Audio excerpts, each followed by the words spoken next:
Subscribe करें और bell दबाएं ताकि कोई खबर रह न जाए।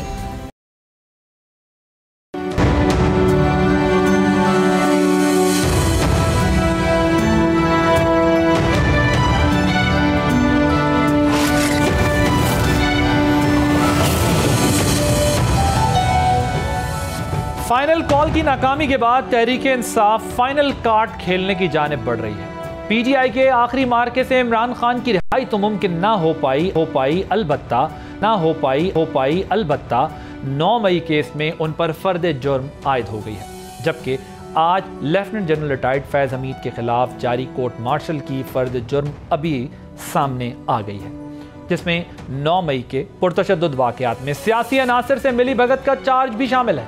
फैज हमीद केस का खुरा पीटीआई लीड जाएगा और क्या इमरान खान का कोर्ट मार्शल बनने का इम्कान है? आप देख रहे हैं बोल आदिल अब्बासी के साथ। आईएसपीआर की जानिब से जारी प्रेस रिलीज के मुताबिक फील्ड जनरल कोर्ट मार्शल के अगले मरहले में lieutenant general retired Faiz Hamid को बाज़ाब्ता तौर पर चार्जशीट कर दिया गया है।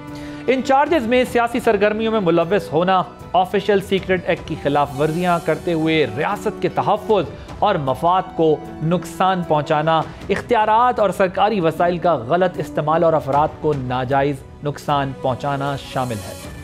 आईएसपीआर के मुताबिक मुल्क में इंतशार और बदअमनी से मुताल्लिक पुरतशद्दुद वाक़यात में lieutenant general retired Faiz Hamid के मुलव्वस होने से मुताल्लिक अलहदा तफ्तीश भी की जा रही है। इन पुरतशद्दुद और बदअमनी के मुतादिद वाक़यात में 9 मई से जुड़े वाक़यात भी शामिल तफ्तीश है। सबसे अहम यह है कि इन मुतादिद पुरतशद्दुद वाक़यात में मज़मूम सियासी अनासर की ईमा और मिली भगत भी शामिल तफ्तीश है। संगीन सूरत हाल है। चार्जशीट का मतलब बज़ाहिर यह है कि फैज़ हमीद के खिलाफ मुकम्मल शवाहिद मौजूद हैं और उन्हें बाकायदा तौर पर कोर्ट मार्शल में चार्ज किया गया है। मुतादिद इल्ज़ामात में पहला सबसे अहम इल्ज़ाम फैज़ हमीद की सियासी सरगर्मियों में मुदाखलत है। आईएसपीआर की प्रेसर से यह भी जाहिर होता है कि रिटायर्ड अफसर 9 मई के वाक़यात और दीगर कई मामलात में मुलव्वस थे, जिनमें 2022 मई और नवंबर 2022 में आर्मी चीफ की तकर्री के वक्त निकाले जाने वाले एहतजाज भी शामिल हैं। इस प्रेस रिलीज से यह इशारा भी मिलता है कि फैज़ हमीद ये सब कुछ बानी चेयरमैन और पीटीआई की दीगर लीडरशिप के अहकामात पर कर रहे थे और असल जिम्मेदार सियासी जमात की क़यादत है, जिसने अपने मफादात के लिए फैज़ हमीद को इस्तेमाल किया। अब देखना यह है कि इस कोर्ट मार्शल कार्रवाई के पीटीआई की क़यादत और इसकी सियासत पर क्या असरात मुरतब हो सकते हैं। जबकि पीटीआई ने फाइनल कॉल की नाकामी के बाद फाइनल कार्ड खेलने की धमकी दे रखी है। इस फाइनल कॉल के बाद फाइनल कार्ड से क्या निकलना है, इन पर हम बात करेंगे और हमारे साथ मौजूद होंगे डॉक्टर हुमायूं मोहम्मद साहब, सेनेटर हैं पाकिस्तान तहरीक इंसाफ से, राजा खालिद एडवोकेट साहब माहिर कानून हैं, कामरान मुर्तज़ा साहब सेनेटर हैं JUIF से, और डिफेंस एनालिस्ट हैं हारिस नवाज साहब हमारे साथ मौजूद हैं। मैं ज़रा प्रोग्राम के आगाज़ में आपसे बात करना चाहता हूँ। कामरान साहब, मुझे बताइएगा बतौर वकील, आपके नज़दीक ये जो आज चार्जशीट किया गया है जनरल रिटायर्ड फैज़ हमीद को, ये उनके लिए और उनसे मुंसलिक अगर तहरीक इंसाफ पे इसका इल्ज़ाम लगता है तो तहरीक इंसाफ के लिए कितना डैमेजिंग है? ये उनके लिए तो बहरहाल डैमेजिंग है ये कि वो जब चार्ज फ्रेम हो जाता है और स्पेशली जब इस तरह से स्पेशल ट्रायल होते हैं कोई आर्मी के अंदर, उसमें जो चार्ज शीट हो जाना किसी का वो आसान नहीं हुआ करता। इसका मतलब ये है कि प्रामाफशाही केस जो है वो उनके अगेंस्ट बन रहा है। ये एक इस्तगासे का जो है वो माइंडसेट ये हुआ करता है। तो इसका कनेक्शन अब पीटीआई के साथ कैसे जोड़ेंगे, उसकी एविडेंस क्या है, ये मुझे नहीं पता, मगर उनका जो ट्रायल शुरू हो गया और उस पर चार्जशीट हो गई तो उनके लिए संजीदा है ये मसला। ठीक, तो ये जो प्रेस रिलीज हम देख रहे हैं आईएसपीआर की, उसमें जिस तरह बताया जा रहा है कि 9 मई, फिर उसके बाद इशारा दिया जा रहा है कि इंतशार, बदअमनी, सियासी अज़ाइम के लिए जो है वो उनको इस्तेमाल किया गया। तो इस सारे कॉन्टेक्स्ट में एक चीज़ तो हमें पता चल रही है कि ये आइसोलेशन में नहीं है केस उनके ऊपर, और एक केस नहीं है सिर्फ कि कोई टॉप सिटी का केस है या कोई और चीज़ है, तो एक ऑफिशियल सीक्रेट एक्ट का भी जिक्र हो रहा है, बदअमनी इंतशार का भी जिक्र हो रहा है। सो ये तो मामला अल्टीमेटली जाके फिर ताने बाने पीटीआई से और बानी चेयरमैन की तरफ जा रहा है ये मामला। बिल्कुल, बज़ाहिर तो ये उनकी तरफ जा रहा है, मगर अब एविडेंस क्या है ये इस स्टेज पे नहीं कहा जा सकता। और फिर अगर फर्ज कर लीजिए कि अगर रेगुलर साइड पे ये ट्रायल होता और उसमें कोई और भी एक्यूज होते तो फिर वो सारे इकट्ठा उनका ट्रायल होता, ना कि इस तरह से कि एक जनरल साहब का, रिटायर्ड जनरल साहब का ट्रायल इस तरह से हो और बाकी रिमेनिंग का ट्रायल किसी और तरह से हो। तो ये अब मुझे नहीं पता कि ये उनको इस तरह से ट्राई करेंगी और बाकी अगर ताने बाने अगर वो कहीं और पे मिला रहे हैं या मिल रहे हैं तो फिर उनका ट्रायल जो है ना वो किस तरह से वो उसके साथ अलग होगा। अगर अलग होगा तो फिर अगर उसमें फर्ज कर दीजिए कोई जजमेंट में कन्फ्लिक्ट आ गया तो फिर किस तरह से उसको डील करेंगे। तो जो बज़ाहिर जो है वो जो लॉजिक कहती है वो ये कहती है कि अगर किसी के साथ किसी मामले में ताने बाने मिलते हैं तो उनका ट्रायल एक जगह पे होना चाहिए और वो वन गो में होगा जो कुछ भी हो। सो अल्टीमेटली आप ये समझ रहे हैं कि अगर यहाँ पर एविडेंसेस, ज़ाहिर है जो अपेरेंटली अभी हमने बात की है, प्राइमा फेशी आपने रेफरेंस दे के बात की है कि अगर ताने बाने मिलते हैं तो फिर वो लोग भी जिनके ताने बाने मिलते हैं वो मिलिट्री कोर्ट जाएंगे। मैं सिविलियन का मिलिट्री कोर्ट के ट्रायल का हक नहीं हूँ, मगर अगर फर्ज कर लीजिए कि कोई ऐसी ट्रांजैक्शन है जो कि एक के साथ अटैच है तो फिर ये ऐसा मुमकिन है यकीनन कि वो एक ही जगह पे ट्रायल हो और एक ही जगह पे ये जरूरी नहीं है कि उनका मिलिट्री ट्रायल जो है ना, इनके लिए भी मैं जो है ना उसमें एग्री करूं या कंसीड करूं इस बात को। ये मुमकिन है कि उनका ट्रायल जो है वो रेगुलर साइड पे हो, क्योंकि उनकी रिटायरमेंट को जो है वो एक मखसूस मुद्दत से वो आगे गुजर गई हुई थी और वो मखसूस मुद्दत के अंदर जो है ना वो मिलिट्री कोर्ट का शायद सब्जेक्ट रहता है। अब उसको इस एस्पेक्ट उसका जो है वो ये एस्पेक्ट जो है वो एग्जामिन करना पड़ेगा या इस एंगल से जो है इसको देखना पड़ेगा कि आया मखसूस मुद्दत गुजर जाने के बाद भी आया उनका मिलिट्री ट्रायल हो सकता है या नहीं, या इनको भी रेगुलर साइड पे भिजवाया जाना चाहिए। राइट जी, डॉक्टर साहब कुछ हीट फील कर रहे हैं आज की इस डेवलपमेंट के बाद, और जिस तरह कामरान साहब भी बात कर रहे थे कि अपेरेंटली ऐसा लग रहा है कि अगर बदमनी इंतशार 9 मई जिसके इल्ज़ामात बज़ाहिर PTI के ऊपर ही हैं और ये जो चार्जेस देखकर एक ख़दशा ज़ाहिर किया जा रहा है कि ये मामला यहाँ रुकेगा नहीं बल्कि PTI के कुछ रहनुमाओं और बानी चेयरमैन तक भी ये मामला जा सकता है। What is your take on? बिस्मिल्लाहिर्रहमानिर्रहीम, इय्याका नअबुदु व इय्याका नस्तईन।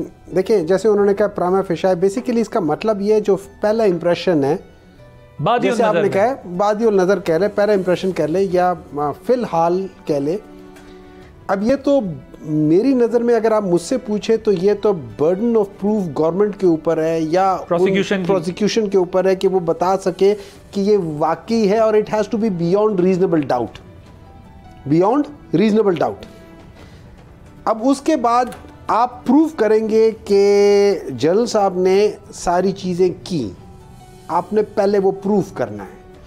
उसको प्रूव करने के बाद आपने नेक्स्ट प्रूव करना है कि उन्होंने वो सारी चीज़ें इमरान खान के लिए की हैं या उन्होंने वो सारी चीज़ें तहरीक इंसाफ के लिए की हैं। वैसे खान साहब अपने दौर में जब प्राइम मिनिस्टर थे ये कहते थे कि वो हमारा असेट हैं और मुझे उनकी ज़रूरत है और मेरे लिए वो बड़े इंपॉर्टेंट है। Let me put it for any prime minister DGISI is an asset.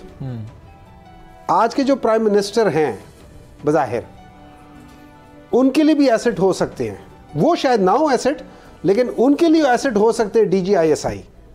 ठीक है, ये बास पोस्टें ऐसी होती हैं जो पाकिस्तान के लिए एसेट्स होती हैं।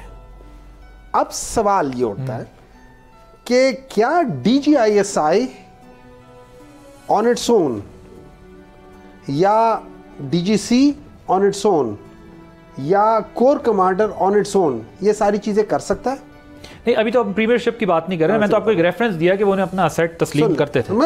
हर एक करता है। अब जरा ये तो केस उससे आगे हर एक करता है, हर एक करता है। ये केस अब उससे आगे का है ना, उनकी प्रीमियरशिप के बाद की बात है। देखिए, जस्ट बिकॉज कि अगर प्राइम मिनिस्टर कहे कि मैं अपने DGISI को एज एन एसेट समझता हूं, दैट डजंट मीन लेकिन वो ये कहते रहे हैं कि मैं ऑपोजिशन के खिलाफ भी और बैनुल अक़वामी फ्रंट्स पे जो चैलेंजेस हैं उस पर तो ज़ाहिर है मेक सेंस कि आप DGISI को इस्तेमाल कर सकते हैं, लेकिन वो ये कहते रहे कि मैं ऑपोजिशन को भी इनके रास्ते से मैनेज करता रहा हूँ। अब जो केस इस्टेब्लिश हो रहा है वो ये इस्टेब्लिश हो रहा है कि अपने let me complete if you allow me to.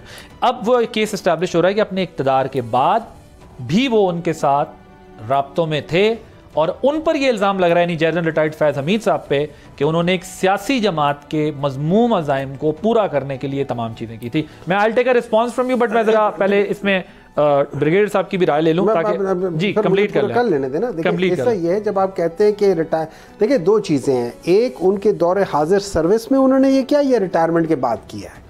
अगर किसी शख्स ने रिटायरमेंट के बाद किया है और वो किसी से बातचीत करता है, उसके ऊपर ममानियत नहीं है, वो पॉलिटिक्स में डायरेक्ट इंटरफेयर नहीं कर सकता। He can always be an adviser, he can always be something, that is one thing. लेकिन ये कह देना रिटायरमेंट के बाद एक आदमी जो है ना उसका ताल्लुक फ़ौज से ख़त्म हो जाता है, उसका ताल्लुक अपने कॉलीग से होगा, और अगर वो कॉलीग्स के थ्रू कर रहे हैं तो फिर वो कॉलीग्स के ऊपर आएगा। अगर कॉलीग्स के ऊपर मई 2022 का हवाला भी है और नवंबर 2022 का भी हवाला है जब आर्मी चीफ की 26 का भी लगा दें, इस 26 का भी लगा दें सर। वो अभी तो अंदर लगा दें, ये भी लगा है ना सर, अभी नहीं लग सकता। लोग अंदर से होके भी ब्रिगेडियर साहब ये चीजें दोनों लिंक्ड हो रही हैं या लिंक्ड नहीं हो रही? देखिए बेसिकली अगर हम बात कर रहे हैं, जनरल फैज हमीद पे पहले भी चार्ज ये था कि एक उन्होंने मिस यूज ऑफ पावर, अपने इख्तियारात का गलत इस्तेमाल किया जब टॉप सिटी की बात हुई। नंबर 2, रिटायरमेंट के बाद 2 साल के अंदर अंदर कोई ऑफिसर किसी पॉलिटिकल एडवाइजर स्टेटस में एडवाइजर भी नहीं हो सकता, पार्टिसिपेट भी नहीं हो सकता और एक्टिव पार्टिसिपेट नहीं कर सकता। ये सारी चीज़ों में मल्टीपल चार्जेस लगे हैं। सबसे इम्पोर्टेंट ये है, इन्होंने रिटायरमेंट के बाद पोलिटिकली तौर पे एक पॉलिटिकल पार्टी से इलाक़ किया, उनसे उनके ऑर्डर्स लेते रहे, उनसे सुनते रहे, और मैं यकीन ये अभी प्रूव हो गया है इस इंक्वायरी के अंदर कि वो डायरेक्ट इंस्ट्रक्शन ले रहे थे, ऑर्डर ले रहे थे बानी PTI से। ये एक तो कंफर्म है। जो इनके बाद ये बहुत सख्त चार्ज है, क्योंकि आप बिल्कुल ये पाकिस्तान आर्मी सीक्रेट एक्ट की वायलेशन करते हैं। उसके बाद आपने बदअमनी जो आप देखते हैं कि जो इंतशार हुआ कैसे गाइड किया गया 9 मई का, फिर उसके बाद ये नवंबर में जब चीफ ऑफिसर की अपॉइंटमेंट था उस वक्त क्या प्रॉब्लम हुई, और उसमें कॉन्टीन्यूसली आपके लोग इनकी टीम के और वो सब साथ मिले हुए थे। और ये देखें फौज के अंदर ये बहुत सीरियस लिया जाता है। फौज में self accountability is very very important, जिसमें वो ये देखते हैं कि फौज में कितनी बात सीक्रेट एक्ट की आपने वॉल्यूशन की, रिटायरमेंट के बाद आपने फौज में आपस में इंतशार पैदा करने की कोशिश की, कॉल दी गई कि जूनियर रैंक को ऑर्डर नहीं मानने चाहिए, क्वेश्चन करना चाहिए। ये बड़ा सीरियस है। पाकिस्तान आर्मी म्यूटनी क्रिएट करने की कोशिश की गई और बाकायदा सियासी जमात के रहनुमाओं की तरफ से जो है इस किस्म के बयान आए कि नहीं मानने चाहिए इलीगल ऑर्डर। आदिल, इसके साथ इम्पोर्टेंट ये कि साथ वो डायरेक्ट इंस्ट्रक्शन देते। इट्स नॉट ओनली बानी PTI, इनकी ऑल पॉलिटिकल लीडर जो इसमें शामिल हैं, जो अभी अंडरग्राउंड में देर ऑल्सो इन्वॉल्व। और ये इवन मेरे ख्याल से उम्मीद है भी कंफर्म एविडेंस दी होगी कि यस वो मुझे ऐसे ऐसे कहते थे, मैंने उसको उनको ये एडवाइस दी है, ताकि देर ऑन वर्ल्ड। अब देखना ये कि इसके बाद इनका केस आप चार्जशीट मीन्स के prosecution actionable evidence is 100% available without doubt के देन। ब्रिगेडियर साहब एक सेकंड, आप कह रहे हैं कि आपके ख्याल में जनरल फैज हमीद ने इस इंक्वायरी इन्वेस्टिगेशन के दौरान ये बोला होगा कि जो कुछ मैंने किया वो एक सियासी जमात के ईमा पर किया? मेरे ख्याल में जो मैंने असेसमेंट की है वो जरूर है, और साथ खुद भी कहोगे यस मैं भी इन्वॉल्व था और वो भी मुझे कहते थे। और ये इसमें बियॉन्ड डाउट ये क्लियर है, इनकी बानी के डायरेक्ट ऑर्डर्स इंस्ट्रक्शन होती थी फैज हमीद के लिए कि आपने ये करने and he would do. Number 2, इसकी पॉलिटिकल लीडरशिप भी ये बहुत सीरियस हुआ। देखें पाकिस्तान आर्मी डिसिप्लिन्ड आर्मी है, इसमें खुदा न खास्ता ये अगर ऐसी कोई प्रॉब्लम होती जिसमें फौज का आपस में इंतशार हो जाता, ये तो चीफ ऑफिसर आसिम मुनीर ने बड़ी पेशेवराना तरीके से फौज को इंटैक्ट रखा। और अपनी देखें आप सिक्योरिटी, आप लड़ाई करें, टेररिज्म के खिलाफ लड़े, रोज शहादतें हो रही हैं, उनके ऊपर सोशल मीडिया पे क्या कुछ हो रहा है उसको काउंटर किया।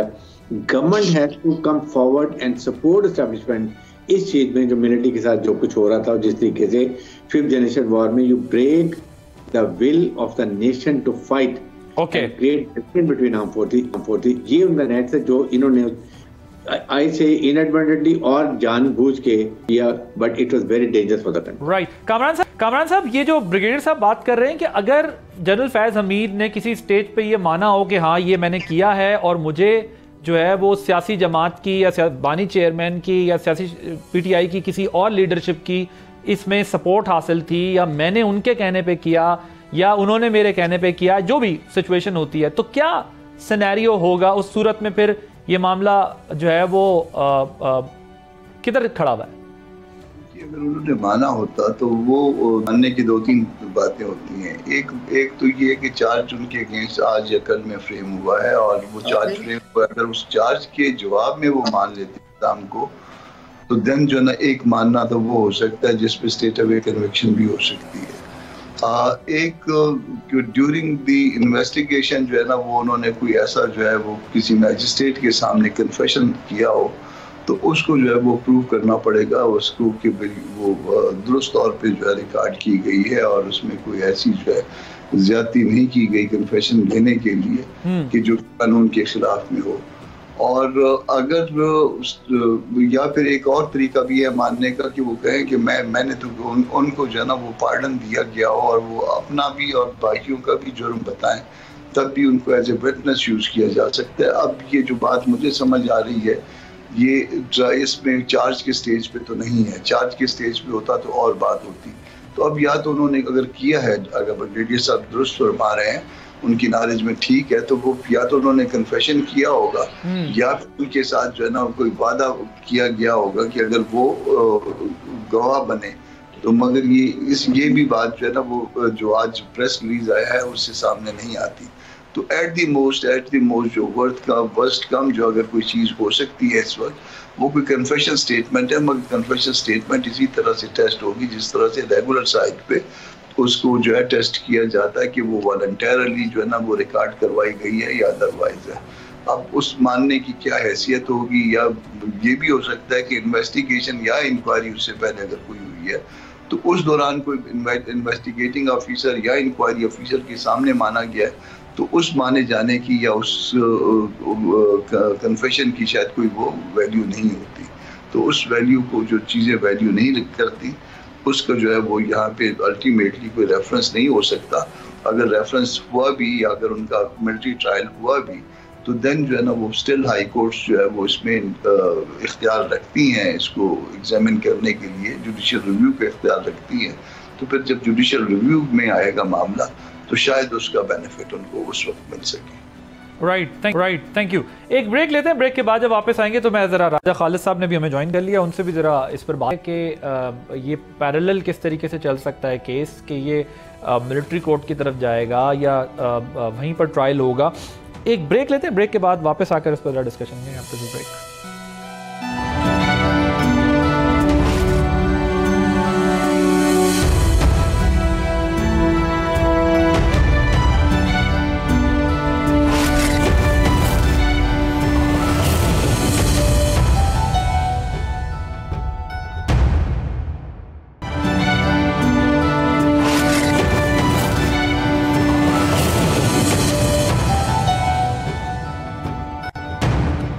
Welcome back.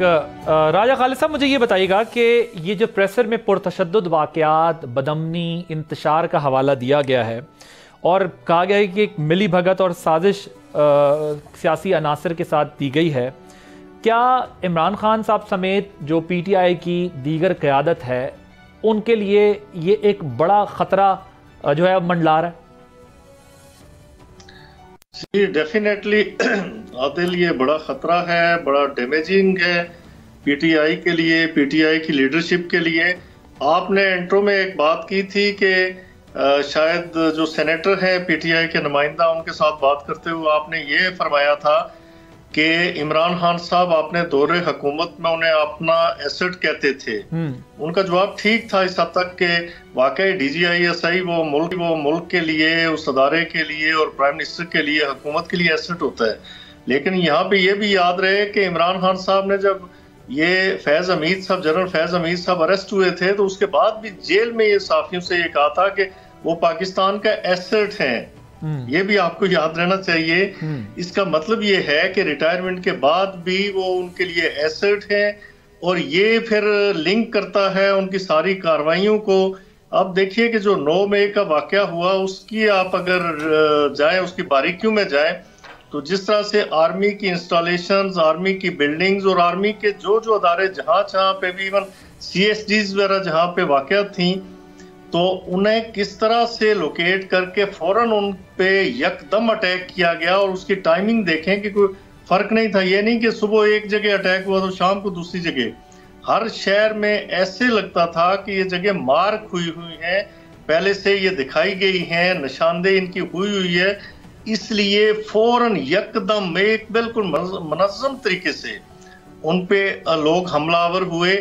उससे पता ये चलता है कि घर का कोई बेदी था जिसने सारा ये चीजें शनाख्त करके, ये जगह शनाख्त करके खबरों को बता दिया था कि फलां जगहों पे आर्मी की फलां इंस्टॉलेशंस हैं, फलां बिल्डिंग्स हैं, फलां तनसीबात हैं, फलां जगह एयर बेसिस हैं, तो यकदम वो हमलावर हुए। ओके, तो ये सारी चीजें राइट। तो आप इसको समरी ऑफ एविडेंस, ठीक, आप कह रहे हैं कि ये किसी ने निशानदेही की थी अंदर से, विद इन कोई जो था जो बता रहा था कि आपने ये सब कुछ करना है। और फिर इसमें देखें हवाला मिल रहा है ना कि मई 2022 का एहतजाज और फिर उसके बाद नवंबर 2022 का, जिस वक्त आर्मी चीफ की अपॉइंटमेंट का मामला था, उस वक्त भी, उससे भी जो है वो इस मामले को रिलेट किया जा रहा है और वो सब कुछ होता है। वो कहते हैं कि जी आप उसको लिंक करें कि उसके बाद भी वो उनको असेट डिक्लेयर करते रहे जेल के अंदर से भी। Your take on. और एक सवाल अगर आप कहें तो मैं और ऐड कर दूं ताकि आप एक साथ ही जवाब दे दें। मुझे राजा खालिद साहब की बात, मुझे थोड़ी सी उस पर हंसी आ गई थी। वजह यह था कि उन्होंने कहा कि रिटायरमेंट के बाद भी इमरान खान ने कहा कि ये पाकिस्तान के एसेट हैं, और फिर उन्होंने ये प्रिज्यूम किया कि PTI के। तो इसका मतलब ये है कि इमरान खान और पाकिस्तान एक हैं, क्योंकि इमरान खान ने कहा ये पाकिस्तान के एसेट्स हैं। उनके अल्फाज हैं, मैंने नहीं, उनके अल्फाज हैं, और मैं इससे एग्री करता हूं कि वो पाकिस्तान के एसेट हैं। और अगर वो ये उसके बाद आगे ये लिंक करना चाह रहे हैं कि ये इमरान खान ने उनको अपने लिए यूज़ किया, तो फिर इसका मतलब है Imran Khan and Pakistan is one and the same thing, which I also agree. Number 2, इन्होंने कहा ओके इमरान खान और पाकिस्तान एक है, मैं इससे एग्री करता हूं। मैं इससे भी एग्री करता हूं कि एक DGISI पाकिस्तान का एसेट है, इससे भी मैं एग्री करता हूं। मैं इन दोनों स्टेटमेंट से एग्री करता हूं। बट वो कह रहे हैं रिटायरमेंट के बाद भी वो कहते हैं रिटायरमेंट के, देखिए जो एसेट होता है ना, जब वो एसेट पुराना भी हो जाए ना, रिटायर भी हो जाए, वो एसेट ही रहता है। बात चीजें वो रहती हैं। फिलहाल उन्हें रियासत अपना एसेट नहीं समझ रही ना, रियासत उनको चार्जशीट कर रही है कि आप सियासी एक्टिविटीज में थे, आप बदमनी में थे, आप इंतशार में थे, आप एक सियासी जमात के साथ रास्ते में थे। रियासत उन्हें ये कह रही है आपने सीक्रेट एक्ट की वायलेशन की। सुन ले, वो आर्मी का अपना इंटरनल किरदार है, उनके साथ क्या करती है, that is not only relying on army, ये it is very much linked with political activity. सुन ले, वो देखिए ये आर्मी एक्ट के तहत है कि रिटायरमेंट के बाद आप एक खास हद तक जो मेरी समझ है कि आप पॉलिटिकली एक्टिव नहीं हो सकते, आप पॉलिटिकली एक्टिव नहीं हो सकते। क्या आप पॉलिटिकल पार्टीज के लोगों के साथ बातचीत कर सकते हैं? आई एम श्योर आप बातचीत कर सकते हैं। सर, मगर अब मसला ये ना ऑफिशियल सीक्रेट एक्ट का मतलब तो ये ना कि कोई सीक्रेसी लीक की गई। सुन लेना, ठीक है, प्रूफ करें और सजा दें, मैं उसको तो मैं कर नहीं रहा। फिर उन्होंने कहा कि जी उन्होंने एक एक चीज की निशानदेही की। उन्होंने लोगों को बताया, लाहौर में रहने वाले लोगों को बताया कि कोर कमांडर का घर कहाँ है, क्योंकि लाहौर में रहने वाले लोगों को नहीं पता था कि कोर कमांडर का घर कहाँ है। वो ऐसी छुपी हुई जगह पे थी कि अगर मुझे ना पता होता मैं तो वहां से वैसे ही गुजर जाता, पता ही ना चलता कि इधर क्या चीज है। ठीक है, अच्छा, उन्होंने फिर पिंडी वालों को बताया कि GHQ कहाँ है, क्योंकि पिंडी में जो लोग रहते हैं उनको नहीं पता कि इस सड़क के उस तरफ GHQ का गेट है और उसमें बड़ा बड़ा GHQ लिखा हुआ है, किसी को नहीं पता। फिर उसके बाद मियांवाली में उनको नहीं पता कि यहाँ बेस है, क्योंकि जो मियांवाली वाले रहने वाले ना, उनको पता ही नहीं है कि वहाँ बेस है, वो तो इनविजिबल था। अगर हमें वो ना बताते तो हम तो पता ही नहीं था कि वहाँ क्या है। और खुदा का खौफ करे, ये जो जगह थी पूरी दुनिया को पता थी कौन सी जगह कहाँ थी, उन चीज़ों पे आप। अच्छा सर, मुझे जरा, मैं इसमें जो एक सवाल का जवाब नहीं, जो फैसल वाडा साहब हैं वो कह रहे हैं कि आप लोगों ने पहली जो फाइनल कॉल दी थी वो इसलिए दी थी कि 9 मई की फर्द जुर्म आई थी। बात कर सकता हूं जी, गो अहेड, जरा क्विकली कीजिएगा, फिर मैंने सवाल करना है। अच्छा, पहली बात तो ये है कि ये वो मारूफ जगह है, GHQ है, जना हाउस है, कोर कमांडर का हाउस है। मैं कहता हूँ ये ब्रिगेडियर साहब यहाँ पे बैठे हुए हैं, पिंडी इस्लामाबाद के रहने वाले जो फौजी ऑफिसर्स हैं, यहाँ पे एक नहीं 500 अदारा है आर्मी का। उनके बहुत सारे इस तरह के सेंटर्स हैं कि आर्मी ऑफिसर्स खुद कहते हैं कि हमें आज तक पिंडी इस्लामाबाद में रहते हुए नहीं पता कि हमारा सेंटर कहाँ पे है, क्योंकि हमारा उससे कंसर्न नहीं। उससे कंसर्न जिन लोगों का उन ही को पता होता है। ये जो मारूफ जगह ये तो सब लोगों को पता है। ऐसी ऐसी जगह लोकेट की गई जो किसी के वेमो गुमान में नहीं था। तो ये इसका मतलब मैंने नहीं नाम लिया कि फैज हमीद, मैं कहता हूँ घर का कोई बेदी था। दूसरी बात ये जो कहते हैं ना जी कि मैंने कहा जी कि वो एसेट उन्होंने अगर पाकिस्तान का एसेट कहा तो पाकिस्तान का एसेट पाकिस्तान पे हमलावर कैसे हो सकता है? पाकिस्तान वो सिर्फ अपनी जात को समझते हैं, उसके अलावा वो मैंने बता दिया ना कि देखिए अब रियासत अगर खुद ये बात समझ रही है कि फैज हमीद साहब ने ये तमाम कारनामे अंजाम दिए हैं तो फिर उनको एसेट कैसे तस्वुर किया जा सकता है? वो फिर किसी की राय हो सकती है, लेकिन ये तो नहीं हो सकता कि आप उन्हें एसेट तस्वुर करें। अगर वो वाकई ऑफिशियल सीक्रेट एक्ट की वायलेशन कर चुके हैं, अगर वो वाकई इतने बड़े इदारे के सरबराह रह के इस किस्म की चीज़ें कर चुके हैं जो कि बड़ी पैटी पॉलिटिक्स या लोअर लेवल की चीज़ है कि जी आप लोगों को बता रहे हो कि अब आपने ये करना है, आपने ये करना है, तो रियासत तो अब उन्हें एसेट नहीं कंसीडर कर रही, रियासत तो उन्हें चार्ज कर रही है। एक बार बता, देखिए लेट्स पुट इट, अगर ये चीज़ प्रूव हो जाती है फैज हमीद के ऊपर कि उन्होंने ये सारी चीज़ें गलत काम किए हैं बियॉन्ड रीजनेबल डाउट, आप कह सकते हैं कि एसेट नहीं थे।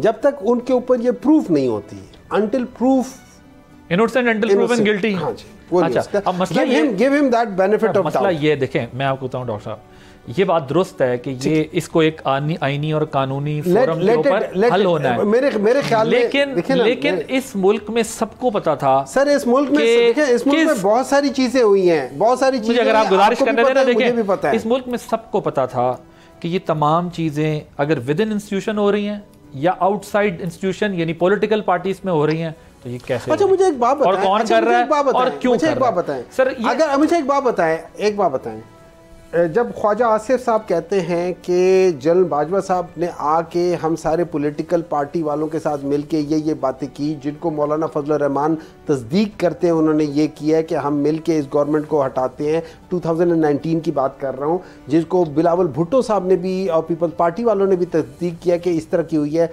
तो मुझे एक बात बताएं कि क्या ये एक पॉलिटिकल इन्वॉल्वमेंट नहीं होती एक चीफ ऑफ आर्मी स्टाफ की?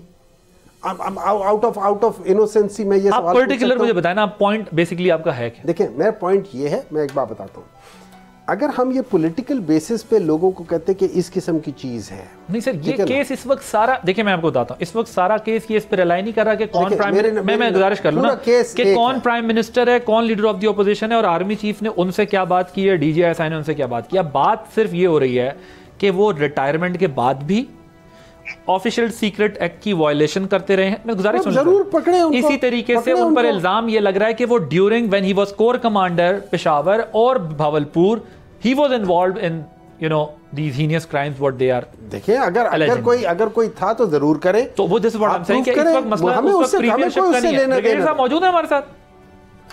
अच्छा मैं ये अर्ज कर रहा था कि ये इस वक्त मसला सिर्फ उनके प्रीमियरशिप के टाइम का नहीं है, उसके बाद का भी इल्जाम या उनकी कोर कमांडर होने का या उनके जो है वो DGISI होने का नहीं है, ये उसके बाद का भी उनका केस सामने। अगर किसी ने कोई गलत उन्होंने अपना वो किया है जरूर उनको प्रूव कर। राजा साहब आप कोई बात करना चाह रहे थे?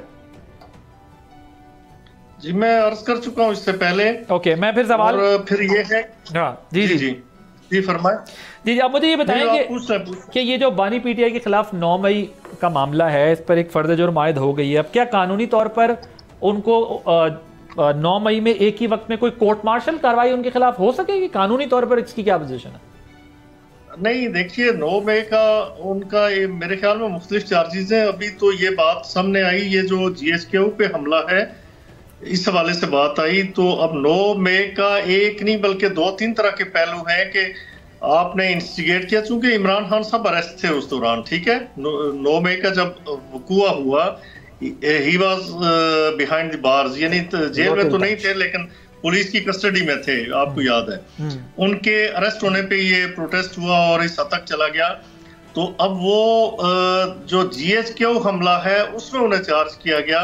तो बाकी जो 9 मई की प्लानिंग करनी, उसमें लोगों को भेजना, ये सारी अगर प्रोसिक्यूशन के खिलाफ या इसका ट्रायल मिलिट्री कोर्ट में करना चाहते हैं, उनके खिलाफ कोई इस तरह की एविडेंस हुई तो वो ट्रायल हो सकता है बाकी लोगों के साथ इमरान खान। नहीं आप ठीक कह रहे हैं, वो GHQ हमला केस की बात है, बिल्कुल ठीक है, वो 9 मई वाला नहीं है।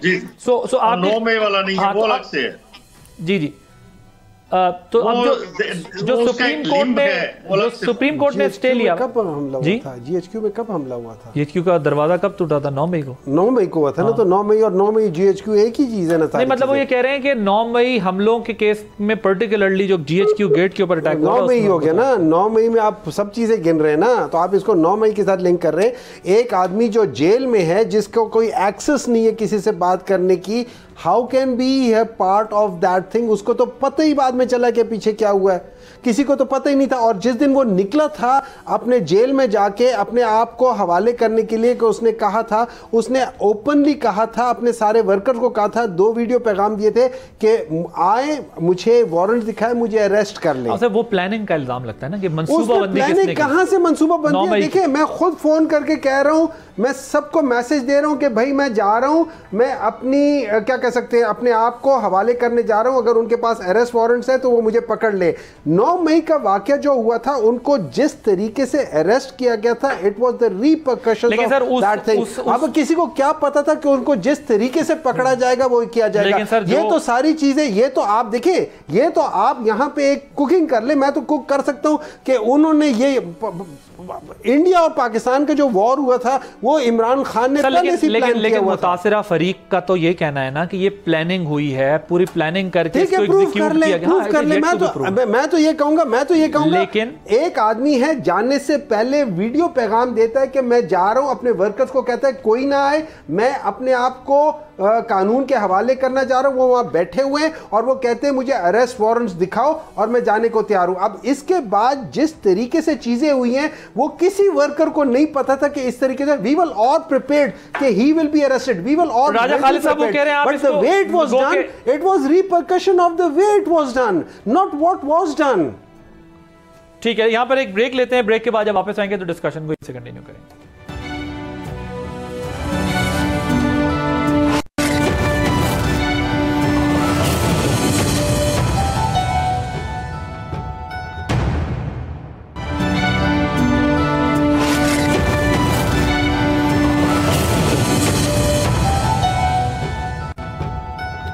Welcome back. डॉक्टर साहब ये बताइएगा, ये जो अभी उमर अयूब साहब ने कहा है कि इंसान हो या फरिश्ते हम दोनों से बात करने को तैयार है, तो क्या पीटीआई को रियलाइज़ हो गया कि फंस गए, फाइनल कॉल भी मिस हो गई है और आगे भी फिलहाल कोई रास्ता नहीं है, तो अब फरिश्तों से भी बात करें और इंसानों से यानी हुकूमत से भी साथ साथ बात होती रहे?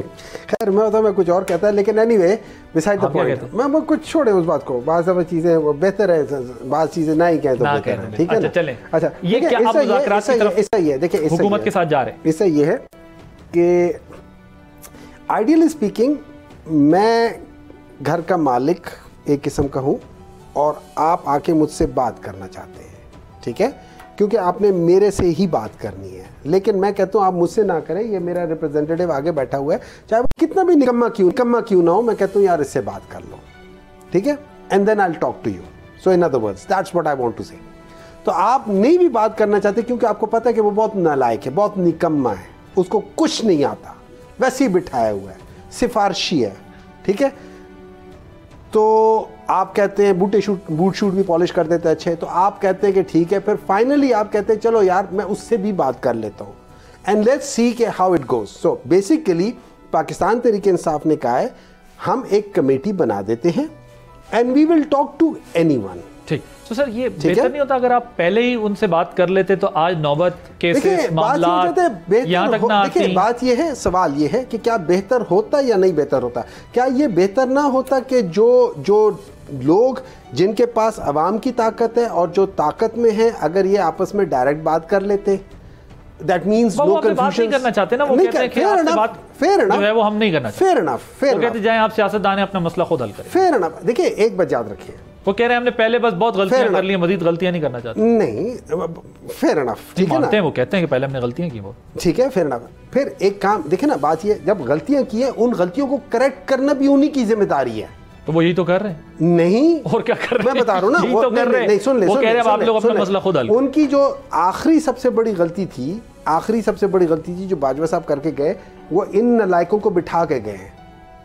जिनके पास कोई मैंडेट नहीं है। पवन बाजवा साहब को आप 6 महीने की एक्सटेंशन दे रहे थे। मैं 6 महीने छोड़ो, हम 6 साल की दे रहे हो, आखिरी में भी दे रहे थे। It doesn't matter. हमने तो लोग आपके साथ ये कर रहे हैं, इमरान खान ने ओपनली कहा है कि वो गलत कर रहे थे, and I agree with him. Sir नहीं, मैं इसकी गुजारिश करूंगा, वक्त प्रोग्राम का खत्म हो गया है। इशू ये है, उन्होंने ये कहा, जलसे भी किए, उनके खिलाफ बात की, लेकिन फिर 6 महीने की ये सब कुछ कहने के बावजूद वो दोबारा तैयार हो गए एक्सटेंशन देने। उसको छोड़ देना, मुझे उसका नहीं पता, लेकिन मैं आपको बता देता हूँ, आखिरी बात बताऊँ, इन सब चीज़ों को अगर आपने आगे बढ़ना है इस मुल्क के लिए, आपने बहुत सारी चीज़ों को इग्नोर करना है और आपने आगे बढ़ना है।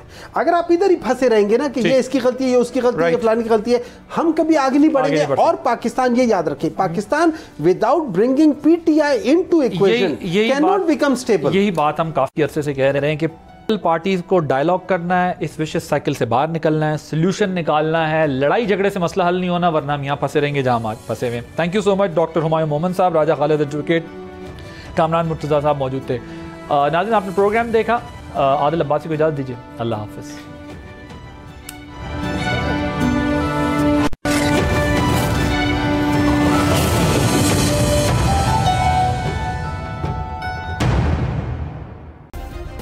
सब्सक्राइब करें और बेल दबाएं ताकि कोई खबर रह न जाए।